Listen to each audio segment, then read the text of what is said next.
Dead Plate, a visual novel game made by Racheldrawthis, who also made these games. They are all great. You should try them. Dead Plate is set in the 1960s in France, following the story of a waiter named Rody, trying to make as much money as possible in a week at a fancy bistro owned by a charismatic and successful chef, Vince. Look at this guy. You can trust him. Nothing off about him at all. There are 4 endings to this game, and I'll go through each of them in order. Alright, cool. Let's start. It starts off with Vince training Rody for his new job as a waiter, and he makes fun of him for having 28 jobs in the course of 7 years. Yeah, he's pretty much saying Rody can't keep a job. And that's rough. The premise of the game is you bring guests to a table and serve them food. Pretty simple, right? No. You'll have customers like this guy, who orders a meal, and literally 11 seconds in, he runs out of patience and leaves. I hate this guy. It's the first day on a job. It goes by fairly quick. A good, successful work day. Good job, Rody.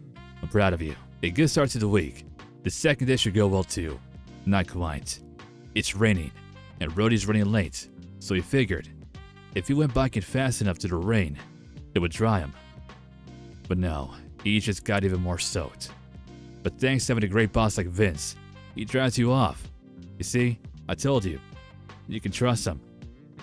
Who else could say your own boss drives you off when you're wet?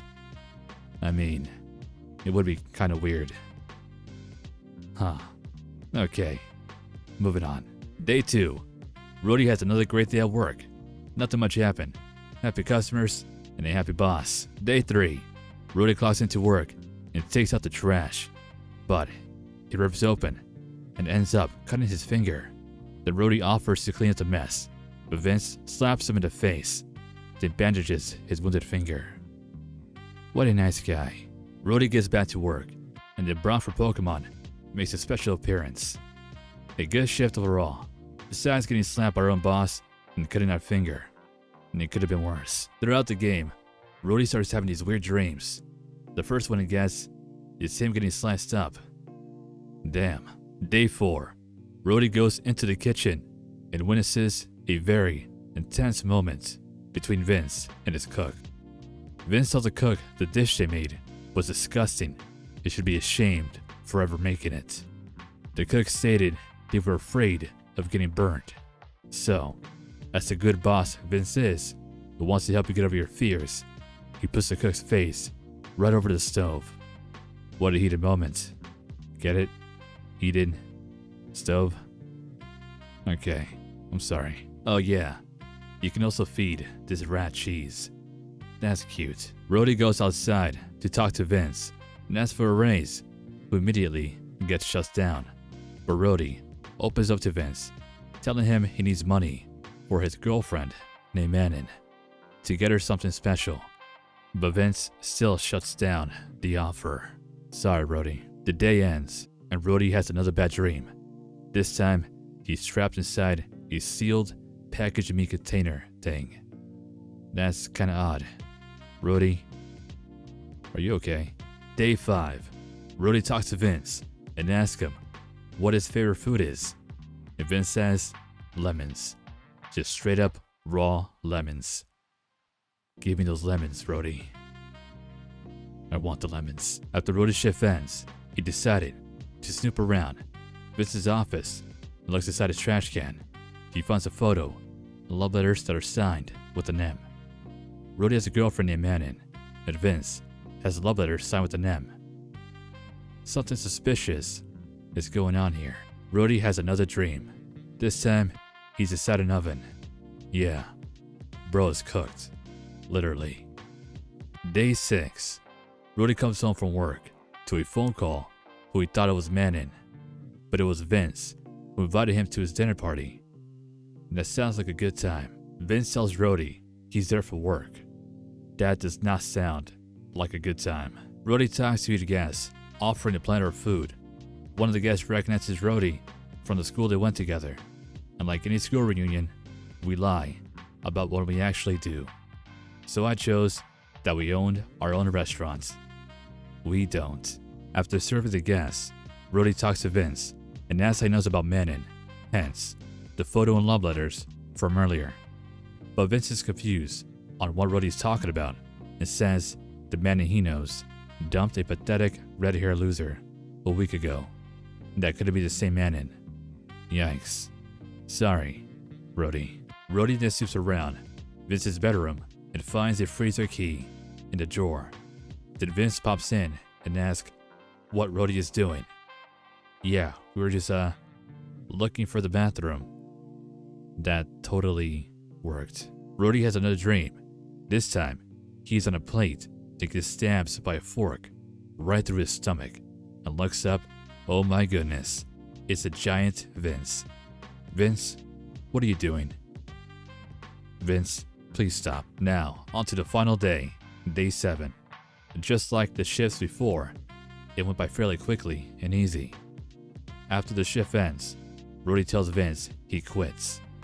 Oh yeah, I forgot to mention, Vince gives Rhodey a bunch of meat to take home for leftovers.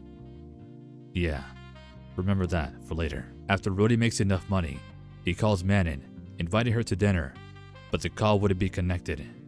Rhodey tries and tries again, but no luck. Manon never answers. I'm sorry, Rhodey. That was the first ending. Now, on to the second. Rhodey goes into the freezer using the freezer key he found in Vince's bedroom, then finds a necklace with a photo of him and Manon that is covered in blood. Vince then sneaks up behind Rhodey and knocks him out and ties him up. Rhodey then wakes up and tries to break free from the rope, but no luck. Vince then goes up to Rhodey holding a knife. They toys with him, telling him he'll give him a 15-second head start to escape. Rhodey wiggles like a worm towards the exit, but couldn't make it. Then Vince slices up Rhodey. Rest in peace. Ending 3. Rhodey is tied up, but this time he has a pair of matches with him, which helps him remove the rope. Rhodey manages to escape the freezer room, but Vince quickly catches up to him and goes on to him, biting his ear off. Dude, what the fuck? Rhodey starts freaking out. I mean, you can't blame him. His ear just got bitten off. Rhodey comes to the realization the food Vince was serving was people, and the necklace Rhodey found, yeah, that was Manon. She got chopped up. Damn. Rhodey asks Vince why he killed Manon and tells Rhodey he did it for him. He wanted Rhodey to eat Manon. Yeah, don't do that, Vince. That's pretty messed up. I'm just saying. Rhodey asks Vince why he eats people, and Vince says he doesn't enjoy eating because it all tastes the same. But decides maybe if he tries eating Rhodey, it might be a different experience and tastes better. Oh no. Rhodey tells Vince he's glad he didn't eat any of the food he gave him, which I mean is a good thing because it's human meat. You don't really want to eat that. So yeah, good job Rhodey for not eating human meat. Rhodey goes into Vince's office and picks up a broken glass bottle and stabs him in the neck. Ouch. Rhodey tears up in relief now that it's all over. I also somehow glitched the game, and now there's 2 Rhodeys. I'm not sure how that happened, but hey, at least Rhodey has another Rhodey, since, you know, his girlfriend, Manon, is kinda dead. Rhodey grabs a bottle of cooking oil and pours it all over Vince and the restaurant, lighting everything on fire. Then there's a conversation between Manon and Rhodey, where Manon tells Rhodey she can't be with him anymore, for a reason, but she couldn't stand to watch him ruin his own life while trying to make her happy, and that he isn't ready for a relationship, and tells him he should learn to take care of himself first. Then they went their separate ways.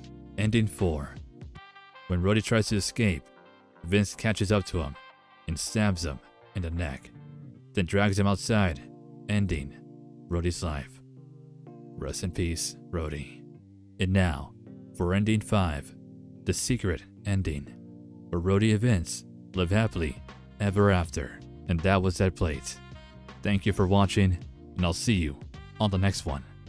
Later.